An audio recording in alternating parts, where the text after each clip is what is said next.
গত 3 মাস আগে থেকেই সে অসুস্থ ফিল করতেছিল। আমরা কুমিল্লাতে কয়েকটা হাসপাতালে দেখাইছি, বিভিন্ন চেক আপ করাইছি, করানোর পরে তার মানে হার্টের মধ্যে ক্যান্সার জীবাণু পাওয়া গেছে রিপোর্ট অনুযায়ী। সেই অনুযায়ী আমরা ঢাকা ক্যান্সার হাসপাতালে গিয়েছি, ওখানে অলরেডি ডাক্তার দেখাইছি, আমরা একটা সহযোগী ডাক্তার পেয়েছি, ওনার মাধ্যমে ডাক্তার দেখাইছি এবং ওখানে একটা কিমো দিয়েছি। পরবর্তীতে আমরা আমার ভাতিজা মাওলানা মোদার হোসেন শামীমের মাধ্যমে আপনার ইউটিউবের সার্চ দেওয়ার পরে আপনার নাম ঠিকানা সব পেলাম। আসসালামু আলাইকুম ওয়া রাহমাতুল্লাহি ওয়া বারাকাতুহু। সম্মানিত দেশবাসী, আমি cancer specialist doctor SM. Sarwar. বিশেষ করে আপনারা জানেন যে সারা ওয়ার্ল্ডের ডাক্তারদের বক্তব্য ক্যান্সার, কিডনি, থ্যালাসেমিয়া, এইডস রোগ, এই রোগটি হলো মরণ ব্যাধি।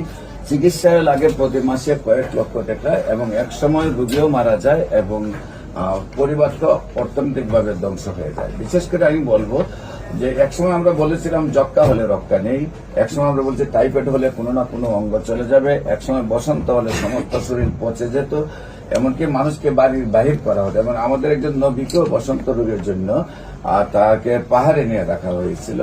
বিশেষ করে একসময় ডায়রিয়া হলো, গ্রামের পর গ্রাম মানুষ মারা গিয়েছে, কিন্তু আজকে সেগুলোর যেমন কোনো ভিত্তি নেই। আমি বলি ক্যান্সার, কিডনি, থ্যালাসেমিয়া, এইডস রোগ সেইগুলো কোনো মরণ বিধি নয়, সেইগুলো সম্পূর্ণরূপে সুস্থ হয়। এমনকি সেইগুলো যে মরণ বিধি বলতে কোনো ভিত্তি নাই। আপনারা যদি ক্যান্সার গবেষক অধ্যক্ষ ডাক্তার এস.এম. সারোয়ার ইউটিউবে চার্জ করেন, আপনারা 5,500-এর ঊর্ধ্বে রোগীর সাক্ষাৎকার পাবেন। ফেসবুক, ইউটিউব, গুগল, টিকটকে যারা সুন্দরভাবে সুস্থ হয়েছে। বিশেষ করে আজকেও আমরা সেই মরণ বিধি থেকে একজন আমাদের সামনে একদম ইয়াং ম্যানের মতো বসে আছেন। উনি বয়স কত জানি আপনার? 62। অলরেডি আমরা বলি 60 হলে এক্সপিয়ার।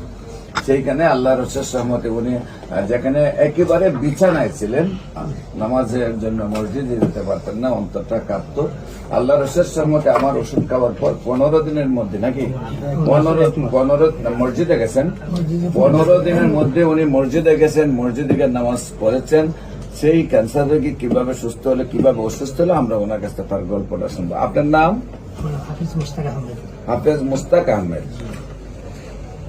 আল্লাহ রসের সহমতে একজন হাফেজ সাহেব মানুষ আমরা পাইলাম সেবা করা। হ্যাঁ, আপনার পিতার নাম?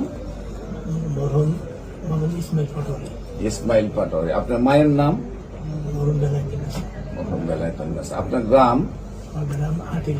Atila. Post office? Post office Tungipara. থানা?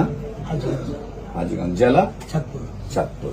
আপনার সাথে যে আপনার কি হন?